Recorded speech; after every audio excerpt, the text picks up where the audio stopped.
What's up guys, it's Dan. I wanted to show you my 99 clown shoe. It's a 99 Arctic Silver on Estoril Blue, one of 13 technically, super lame, but I bought it from an older gentleman in upstate New York who daily drove it in California for 18 years. One of 12 color combo, super interesting little thing. You never see them around for sure. It's got the S52 engine since it's one of the first 2 years. Oh, dude, I don't even know what to say, Jay. It's been my dream car for so long. It's all I've ever wanted, man. So I'm glad I finally found the right one. It took a lot of searching. I was in and out of E36 M3s before this, and it's a completely different car. You know, it has an E30 rear suspension from the factory, so it's a little bit unsure in the rear every once in a while, but E36 front end. Again, S52 motor, it's a blast. It's super cool. Estoril Blue on the inside. I really didn't want just like a regular silver on black. I wanted something a little bit different, a little bit more interesting. So I'm glad I found this guy for sure. Yeah, it's got 136,000 miles on it now. It's got a little bit of previous paint here and there. It's by no means a perfect car, but a light project, which is kind of what I wanted. I've really enjoyed my last couple cars, just learning about doing little things. I'll leave the big projects to Sean and John in the back for sure. But like the little stuff I can do. What's going on, guys? I'm Evan. I'm out here at Atlas Motors. I'm gonna get my E90 over here dialed in. We had an oil leak problem. I know it's pretty rare for E90 to have oil leaks, but it is an M54 car, and I had to get the oil filter housing taken care of. It was leaking oil, and we're just gonna do a little showcase and see what I brought in today. So it's a 2010 E90 N54. It is the M Sport package, 6-speed manual. And basically what I have done to it is on KW coilovers. We have BBS M3 wheels on it, and it's got intakes, intercooler, charge pipe, basically full bolt-on. It's a fun little car, so we just wanted to showcase it and show you guys what was brought in today. Welcome back. We are excited to have another repeat visitor. This is a 2006 Z4M that we sourced for two of our really good customers. The first gentleman now has the Interlagos Blue Z4M that you saw many months ago. But during his ownership, he went through the entire car, invested thousands of dollars to make this look the way it is now.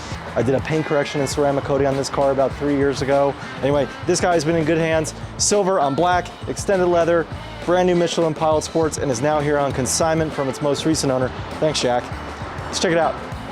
Mechanically, lots and lots of maintenance on it, but cosmetically, we've got brand new roundel side markers, brand new M badges, brand new cowl, brand new windshield, brand new gaskets. Tires are new, brand new 4S's. Wheels were stripped and repainted not too long ago. On the back here, you've got a really rare option that we typically never see. This is a BMW Performance Catalog spoiler that you could order. It's also got a really rare trunk mat that has the M logo on it that we rarely see, but all stock, no modifications. On the inside here, you have a full BAV sound audio premium upgrade, brand new shift knob. Now, one package that we don't see often on these guys, this one has the extended leather, and I'll come around the side, but for the most part, these Roadsters, these Z4s, for the most part, they were chocolate and vanilla. So you had the M steering wheel, the M shift knob, the seats, and that's it. You either had heated seats or you didn't, you had nav or you didn't, and that's it. However, there was one option that people honestly rarely chose, which is the extended leather package. Yeah, you get the bucket seats, but on the pillars, going up to the A pillar all the way across the transmission tunnel, this back portion here that's normally plastic and cracked, and the full door card is all nice black Napa leather with a top stitch. It's a neat little package, just adds a little bit of specialness to it to make this M Roadster feel a little more unique. You're right, that was plastic on the other one. They're all plastic, this is all leather. And the hoops are leather. Oh, it is leather. Yeah. So this is all leather too. Dang, so yeah, got, that's crazy. Yeah, this piece. Wow. The door card. Normally, this is vinyl, this is leather, this is rubber vinyl, and this is rubber vinyl, but you have leather, leather, leather, and then of course your typical card. But it just makes it feel a little more unique. And of course, under the hood, most importantly, our favorite, super high strung S54, no modifications, tons of recent service work. It's so funny when you see one of these Roadsters how much more accessibility you have versus the E46 M3. you have so much more room for activities. Cowl's in great shape. One of our longtime customers, Mike Hoffman. Jay, you're gonna see it later on this month. He'll be in here with his M Roadster. He's gonna be doing carbon airbox in addition to the mufflers and a bunch of other work that he's done. The big two, I guess you could say, would be done, plus a whole tune on it. That's gonna be coming up later. But this one is bare bone stock, super nice. She's clean. Yeah, like we said before, dude, these are slept on. No one, they never fell, so they never fell, they never depreciated far enough to where kids could get a hold of them or people that could just destroy them. They were always, for the most part, in mature hands, so they're well taken care of. You get the same performance of an M3, lower miles for a fraction of the price. Don't have to worry about the subframe. Comp brakes, diff, sweet steering rack. It's just a great car. Shout out to Scott Kramer, who just bought the Amola one that we had. He had a M3, E46 M3 SMG Coupe that he traded in for the Amola. He's enjoying it. But come check this one out. If you're looking for a clean example, this is it.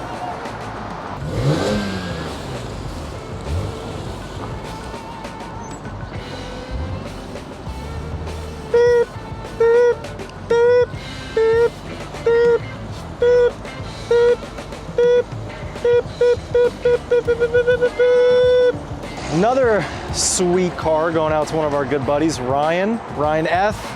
Dave's homie is going to be buying this guy.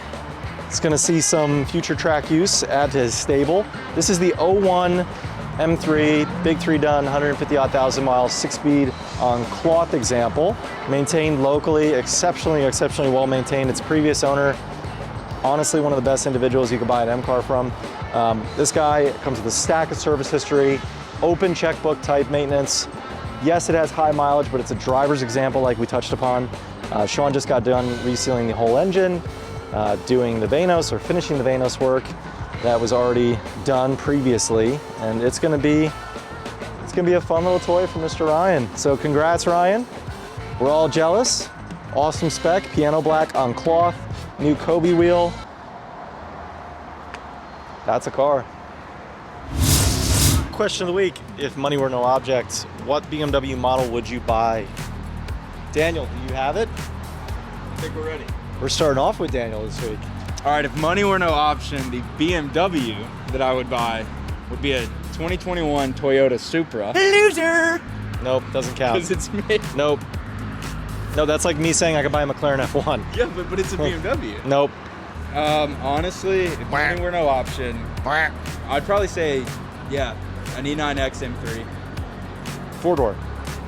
Yeah, honestly, we'll go with the four-door. Manual or DCT? I feel like I'm gonna get hate for this, but I think I'm gonna say DCT. That's okay. It's quick. That's okay. Let's ask a customer here. If money were no object, which BMW model would you buy? Money, not an option. You know, my heart wants to say G80, but I think it's just too futuristic. I'm gonna go with F80 M3. That's what I'm gonna go with. With a fixed crank hub though. With a crank hub. Octavia! Question of the week. Money or no object? I would buy all of them. Winner! That is correct. Money were no object, which M3? Sorry, I already knew what you're gonna say. What BMW would you buy? An E9? Yep, that is his dream car. Yeah, it's beautiful. You didn't see that coming, did you, Dan? No, I didn't. You were whispering M3 to Jay. I was. I totally forgot. That is a gorgeous car. Mm-hmm. Google E9, the wood dash. That's classy. I'm going E46 M3 GTR. One of the 10 that they made. One of the 10 that they made. I was going to say it. I never knew they. I don't know, it's track car. I didn't think Yeah. I still think the 2021 Toyota Supra, which is a BMW, No. All right, I'm cutting it. is a good answer. So, as you guys know, something that is a part of our values, our mission statement, and what really leads the team here at Atlas Motor Company is our faith background. So something that I wanted to mention that we've just recently signed up with, Dave is a part of a group called C12, and it's a Christian business leaders organization. A lot of really phenomenal individuals there, and really it focuses on having your business as a ministry to help others, and guides us through some of the all the decisions that we make here. So something that we just signed up with is the Corporate Chaplains of America. This is a nice little brochure, but basically in sum, we now have the capability, whether you're a customer one of our staff members here at Atlas Motor Company, a loved one, or someone you may know if they're going through a difficult time, whatever, because let's face it, we all struggle with many similar things. We have a program that'll basically connect you directly to a chaplain. Even if you have no faith, you're starting your spiritual journey, or you may not feel like you have a connection with something or someone or somebody, they're always here for you. So they're always an open ear to listen and of course provide some guidance. So just wanted to share that with you guys. If you notice in our videos, we started the videos with scripture, and again, that's something that we have here. I get asked this a lot by mainly our friends, my wife's friends, family, but you know, we do this every day. Cars come in, we do lot inspections, pre-purchase inspections. We look at cars day and night. Having done this for several years now, you get a flow for walking around a car. And anyway, we just wanted to capture a moment where we kind of have kind of like a used car buyer's guide, if you will.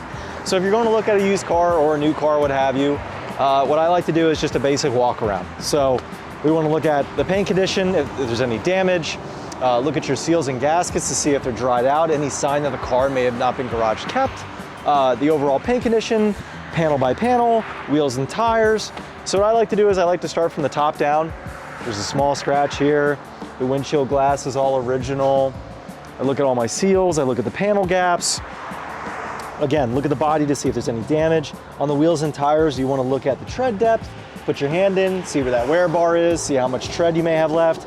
Check out, and if you don't know this, go on Discount Tire's website. They have a really good how-to guide, but you can check out tire measurements and then date codes on the tires to see how old they are, whether or not you're gonna need a new set of tires in the next 5, 10, 15,000 miles. The wheels, check out the overall condition, working the way to the front, looking at the glass, seeing if there's any stars or chips or cracks in the glass, making sure your wiper blades are in good shape.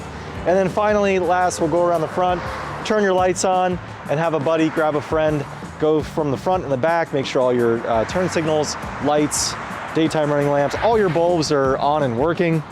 That's a very brief overview of the exterior. Realistically though, you're gonna wanna pay attention on the test drive. So let's go on the interior. Jay, you wanna hop on that side? All right, so when you step foot on the interior, there's a couple obvious things and not so obvious things you wanna pay attention to. First, you want to start the car up and then obviously check the dash, see if there's any warning messages or service lights that may be on that could obviously tell you if there's anything that's needed immediately. You go ahead and work the windshield wipers with the windshield washer fluid, see if they work. As you can tell, this one, I've been driving this car now for 3,000 miles and the blades look a little tired, so I'm going to replace those. After that, again, you want to cycle through your lights. You want to work your way down. So BMW, obviously, because we specialize in these cars and we focus on a handful of models by BMW, you get really good at going through and quickly looking. And we take a lot of pride and enjoyment here of educating buyers on what they're getting into and the differences between a 3 and a 5 Series. And we try to match their needs and wants into one of the models. A lot of folks may go to a used car lot and look at one specific type of car, and there's 10 other different makes on the lot, and that salesman may not be knowledgeable. So again, if I went to a Ford store, I could work my way around a Ford, but I'm not a specialist in an F-150. Whereas this car, I've now driven this car for 3,000 miles. I fairly know this one pretty well. We'll start on the iDrive system. So on the BMWs, for the most part, you have an iDrive controller, and that basically controls all your function here up on the iDrive. Now this software varies from year to year. The newer ones have touchscreen and some other options, but the principle is still the same. You have the multimedia, radio, telephone, nav, office, all your settings. If you go to vehicle info on most BMWs and go down to vehicle status, you can check tire pressure, engine oil level, any service required, or check systems. If you have a check engine light, you'll typically have a message here in the check control system. And this is one quick, easy way to go through a BMW and check to see if there's any type of present error codes or anything like that. And then yeah, go down to your heated seat functionality, switch it over to the heating system. I'll sync it up, go to the heat, and then make sure the heat works, and it does. So just a couple things, you want to make sure all your functionality works. Switches, note if anything is heavily soiled or broken. You want to make sure all your seat functionality works, all of your hand controls work.